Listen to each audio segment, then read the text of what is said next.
आज मैं आर्यन सिंह भदौरिया विद्यालय क्रमांक 5160 आपके सामने चौथा बसंत भाग 2 का चौथा पाठ कठपुतली की कविता लेकर प्रस्तुत हुआ हूँ। आज हम इस कविता का अर्थ पढ़ेंगे, इसको एक्सप्लेन करें और मैं इसको एक्सप्लेन करूँगा और इसको समझेंगे।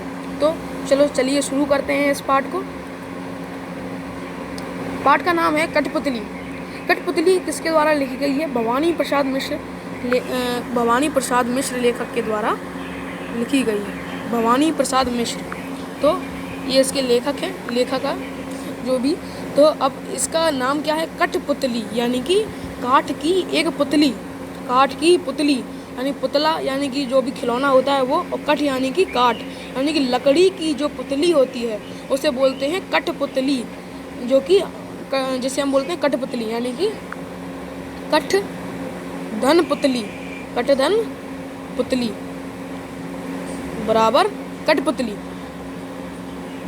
कठपुतली तो ये होता है कठपुतली।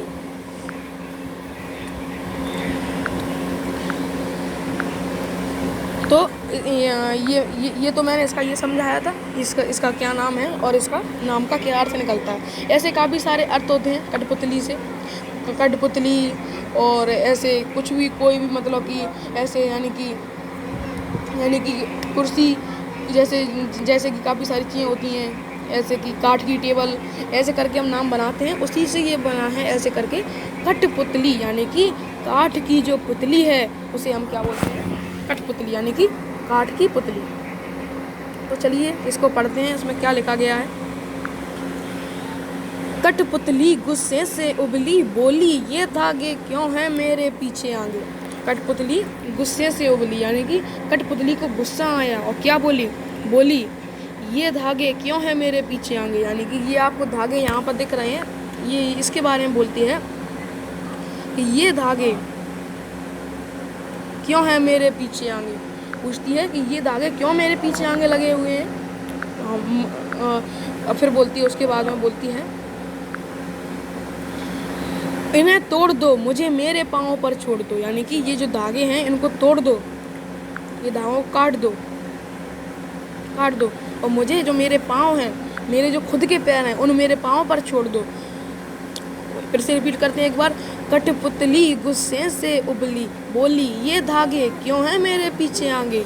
इन्हें तोड़ दो, मुझे मेरे पाँव पर छोड़ दो, मुझे मेरे पाँव पर छोड़ दो, मुझे मेरे पाँव पर चलना है।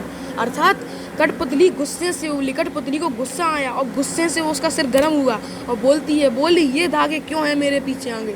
ये धागे मेरे पीछे आगे क्यों लगे हुए हैं? इन्हें तोड़ दो, इनको काट दो, तोड़ दो, मुझे मेरे पाँव पर छोड़ दो, मुझे अपने खुद के पाँव पर चलना है, मुझे मेरे पाँव पर छोड़ दो।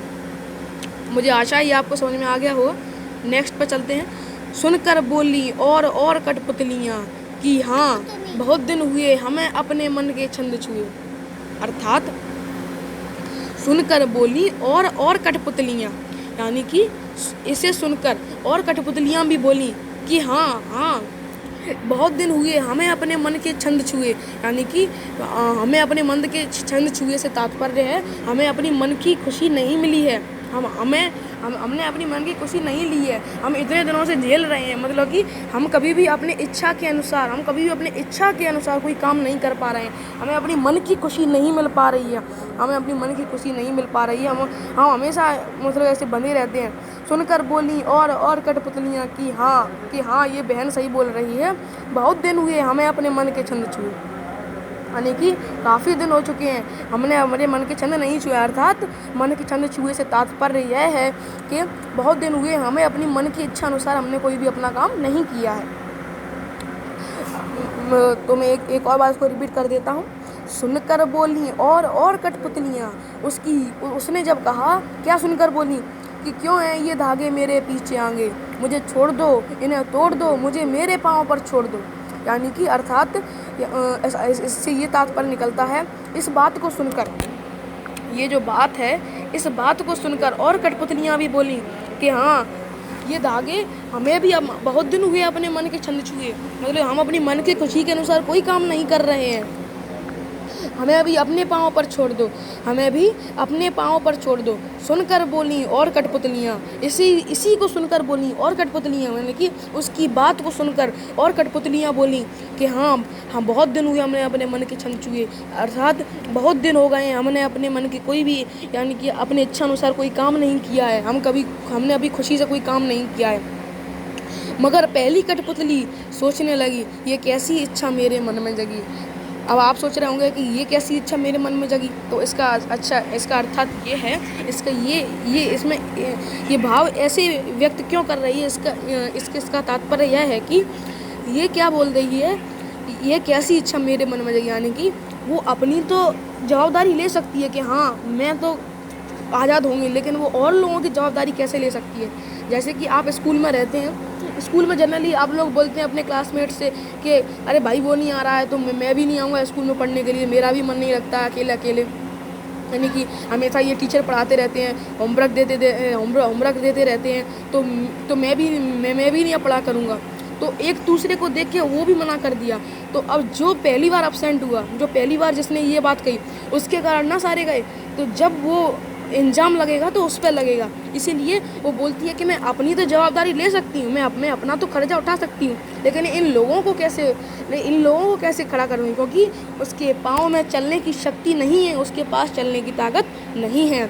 मेरे मन में ये कैसी इच्छा जागी। एक बार फिर से पहली कठपुतली सोचने लगी, ये कैसी इच्छा मेरे मन में जगी। इसका अर्थ यह है कि उसके अंदर इतना ज़्यादा चलने की संभावना, इतना ज़्यादा चलने यानी कि उसके अंदर शक्ति नहीं थी कि वो और लोगों को भी अपने साथ में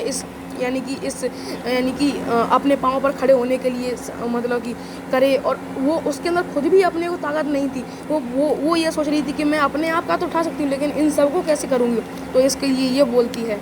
तो मुझे आशा होगी आपको यह पाठ अच्छे से समझ में आ गया होगा। तो थैंक यू एंड जय हिंद। और यह पाठ के लेखक ध्यान रखना भवानी प्रसाद मिश्र हैं, भवानी प्रसाद मिश्र ने यह पाठ को लिखा है। सो थैंक यू एंड जय हिंद।